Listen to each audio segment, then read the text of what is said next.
Okay, Eagle Nation, we are less than a month away from the start of training camp, and you know what happens next? Eagles football. However, the Eagles are in talks with an important D tackle for an extension. Will Howie get it done before the season? Plus, the Jalen Hurts narrative continues to grow louder via the Philly media, but Eagle players are shutting it down every time a microphone gets in their face, and I love it. What is going on, everybody? I go by Philly Mike, and this is the Philly Talk Podcast. And today, as always, we got a lot to get into. But before we do that, if you rock with the content, hit that like, subscribe to the channel, and turn on that notification bell so you don't miss the videos. So right when we think it's the deadest month of football, everybody's enjoying their time off. I'm talking players, coaches, even Howie Roseman, who's always on the phone. Maybe in late June, early July, he takes a break. That is not true. Jake Rabati of the NFL tweeted this about an hour ago. The Eagles and defensive tackle Milton Williams have had preliminary discussions on a contract extension, but it's unsure if one will get done before the beginning of the season, sources tell him and the Liberty Line Philadelphia. Interesting. Who have we talked about as one of the most underrated players on this Eagles defensive line, and his time is really going to come with the absence of Fletcher Cox, plus the Vic Fangio scheme being multiple, Jordan Davis as the true nose tackle, and two other D tackles on the field being Jalen Carter and Milton Williams. As we all know, Milton Williams was drafted in 2021, third-round pick, number 73 overall out of Louisiana Tech, and he was compared early via his combine to Aaron Donald because his numbers jumped off the chart. That being said, the Eagles draft Jordan Davis in 2022 and Jalen Carter in 2023. Nothing against Milton Williams, but Howie Roseman loves the trenches. He's going to stack up the offensive line and the defensive line, and although he loves pass rushers, everything starts in the middle. When I look at Milton Williams' game, he is versatile, right? He can definitely get at the passer at the D tackle position, but what he's really known for is stopping a run. He's one of the best run stoppers in the game, and in the 2023 offseason, I asked him, how would he feel with a bigger pass rushing role? And this is what he said. Man, that's the dream, you know. Just got to be ready for it, you know. That's a big challenge, but like I said, I'll make sure I'm ready for it. So when that time comes, you just take advantage of the opportunity and don't look back.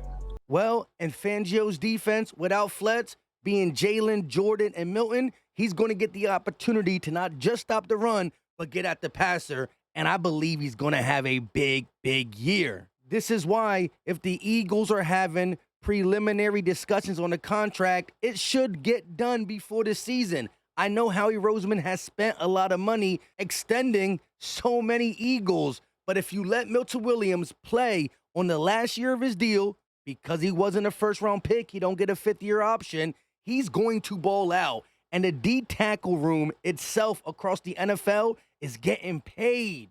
So yeah, we can offer him a big bag or a decent bag, but what if there's another team out there who's desperate for a defensive tackle and goes way above our pay grade, and then Milton Williams leaves? Some of y'all don't believe in Jordan Davis. I do, but then we would have to pay Jordan Davis and Jalen Carter probably top dollar because who knows what the D tackle room will look like. I'm just saying, if you can get Milton Williams under contract for a fair bag now, just do it.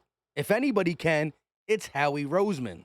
I already see people on Twitter talking about let him walk. He hasn't been that productive in his 3 years. Well, as a rookie, he was behind Fletch and Hargrave. In 2022, Hargrave, Fletch, Jordan Davis got hurt. We brought in Sue and Linval. Nothing against him, but Howie wants a true rotation. In 2023, look at the analytics behind his snaps via the pass rush and stopping the run. It was good. But again, Jordan Davis, Jalen Carter, Fletcher Cox. But he low-key knew that because I also asked him in the 2023 season, what are his goals? And it was nothing but team first and just help them out. What I want to accomplish? It's a lot I want to accomplish. You know, I just want to just be productive. And whatever my role is for the team, just be productive and add to winning. You know, just go out there and do what I can, put my impact on the game in any way. Just want to just be productive, and whatever my role is for the team, just be productive and add to winning. You know, just go out there and do what I can, put my impact on the game in any way.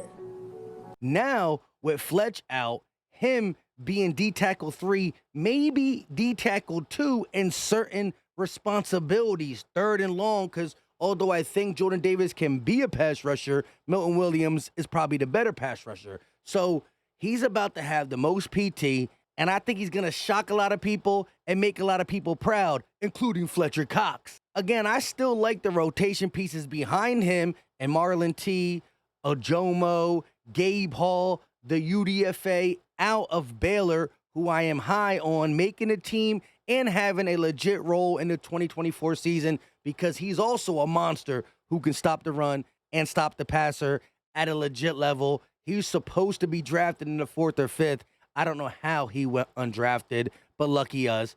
Good snag, Howie Roseman. With all that being said, let me know your thoughts in the comment section. Will we extend them before the season? Should we extend them before the season? Let me know all your thoughts. I also want to touch on Reed Blankenship, who looks to be getting in and out of his breaks a lot quicker than last year. I know there's a lot of different opinions on him. I went in more depth on a YouTube short. It should pop up at the end of this video, or it should be popping up in the right-hand corner. Please go give that a watch and a like. However, playing alongside C.J. Gardner-Johnson, whether Sidney Brown can step up and have a bigger role or not, I think we're going to know who Reed Blankenship is in 2024, good or bad, ugly, sad. And if you ask me, I think he's going to live up to the challenge. Again, it's just a drill, but his footwork looks a lot cleaner than it did last year. Lastly, I love that Eagle players continue to come out and shut down the Jalen Hurts narrative. Rich Eisen had Lane Johnson on his show, and he straight asked him about the stories coming out of Philly, and is Jalen Hurts not a good quarterback? Like, is all this real? Listen what Lane said. Yeah, I mean, as you know, Philly's a big media market. You know, you hear lots of stories, but I think just this offseason, he's really done a good job of bonding with his teammates. I felt like the connection has definitely grown. A really big offseason. The work ethic has never been an issue. Tremendous worker, but just becoming a more vocal leader. And, you know, I think whenever he speaks, you know, guys listen up, and him reaching out to guys and creating these bonds in the offseason. You know, he's having these, you know, throwing sessions with the receivers now in the offseason, you know, getting work in, but really has gone out of his way to connect with his teammates, and we feel that. And, yeah, we're really excited about this year. Every year's a kind of a prove-it deal to everybody when you're in that town. And, you know, we all feel it to some degree, but Jalen's our guy moving forward. We love him. We respect him. And, you know, nobody puts in more work than he does. Do you got an example of how he's become more vocal that you're willing to share? Yeah, just when we do breakout sessions during the off season, you know, organizing events to get together, usually more dinners, hanging out stuff on the weekend. So maybe stuff we took for granted, you know, earlier past few years, we really got had a big chance this off season to bond, and we spent time doing that, bowling, cookouts, but really just spending time together. With all that being said, I go by Philly Mike, and this is the Philly Talk Podcast. Leave all your thoughts in the comment section. I absolutely love hearing from y'all. Do your boy a favor, hit the like button, subscribe if you are new, and turn on the notification bell. If you see the YouTube short here, click on it, give it a like. If it's another video and you didn't see it, you can click on that too. Until next time, you know what time it is. Muscle up. We out.